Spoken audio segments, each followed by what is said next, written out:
8:45 বাতৰি কৈছুচি লালচিঙা বাইক হাতুনে যোৱাকালি মংগলদৈ চহৰৰ বেজপাৰা অঞ্চলত দাইটি এজনী ভুৰি থকা অৱস্থাত তিনিটা বৰটকুলাই দাইটিজনীক অপহৰণ কৰি নিয়ে।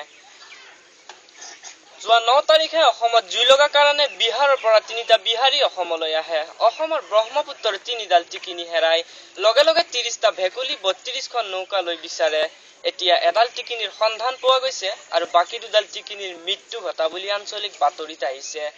দিল্লীৰ পৰা আহি থকা মামাৰে খোৱা প্লেন এখন ধৰাকাউৰী এটাই দেনা মাৰি মাটিত বগৰাই দিয়াৰ ফলত 52 গৰাকী পিপিৰাই প্লেনখন হেৰাও কৰে। ধৰাকাউৰীটো ফলতে গ্ৰেফতাৰ কৰা হৈছে। তেজপুৰৰ পৰা আহি থকা মামাৰে খোৱা ট্ৰেইন এখন ৰাস্তাৰ কিনাৰত সোমাই পৰি থকা চেংমাছ এটাই ট্ৰেইনখন গিলি থয় বুলি জানিব পৰা গৈছে। গভৰ্ণমেণ্টে দাবী জনাই কয় যে ট্ৰেইনখন উলিয়াই দিব লাগে, নহলে চেংমাছৰ কুকুৰৰ পোৱালিৰ দৰে ফাঁচি হ'ব বুলি এই কথা খুটিৰাম তালুকদাৰে নাৰিকলৰ গছত উঠি ভাষণ দিয়ে। যোৱা নিশা পাকঘৰৰ পৰা মাছ ভজা লৈ অহা মেকুৰী এটা শান্তিৰক্ষা বাহিনীৰ হাতত ধৰা পৰে। মেকুৰীটো বহুতো ৰান্ধনীৰ ভজা মাছ খাইছে বুলি সন্দেহ কৰে। মেকুৰীটো এতিয়া বৰ্তমান নলবাৰী থানাত জেৰা কৰা হৈছে। মুন্ধৰা পুখুৰীত শ্ৰী লেদৰাম মেধিয়ে 47 ঘণ্টা 47 মিনিট 47 ছেকেণ্ড পানীৰ তলত ডুবিয়াই বিশ্বৰ ৰেকৰ্ড স্থাপন কৰে। তেওঁৰ মৃতদেহ এতিয়া বৰ্তমান নৱগত শ্মশানত দাপন কৰা হৈছে।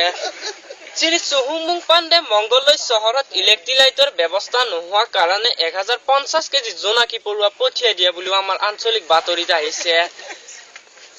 যোৱাকালি ধাৰাসাৰা বৰষুণত বুন্দিয়া ভুজিয়াৰ সৰাৰ সম্ভাৱনা আছে। পিছৰ দুদিনত আঙুৰ পিনে কেঁচা কলো সৰাৰ সম্ভাৱনা আছে। তেজবতী শৰ্মাই তেজৰ বস্তা পাৰি শুই থাকোতে জনজনে বাগৰি পৰাৰ বাতৰি আহিছে। ব্ৰহ্মপুত্ৰৰ অভিমুখে আহি থকা জাহাজ এখনত মোৱা মাছ এটাই খুন্দিয়াৰ ফলত জাহাজখন সমানে 3 টুকুৰা হৈ ভাঙি যায়। জাহাজখনত উঠি অহা 50 গৰাকী সেনামাখীৰ নিহত আৰু 52 গৰাকী সেনামাখীৰ আহত হৈছে বুলি আমাৰ বাতৰিত আহিছে। নতুন দিল্লীৰ পৰা পুৰাণ দিল্লীলৈ অহা 52 গৰাকী পিপিৰাইৰ জুই পোৱাতে দাড়ি পৰা যায় বুলিও জানিব পৰা গৈছে। গভৰ্ণমেণ্টে দাবী জনাই কয় যে এই মাহত দাড়ি গজাৰ কোনো সম্ভাৱনা নাই, অহা মাহতহে দাড়ি গজাৰ সম্ভাৱনা আছে।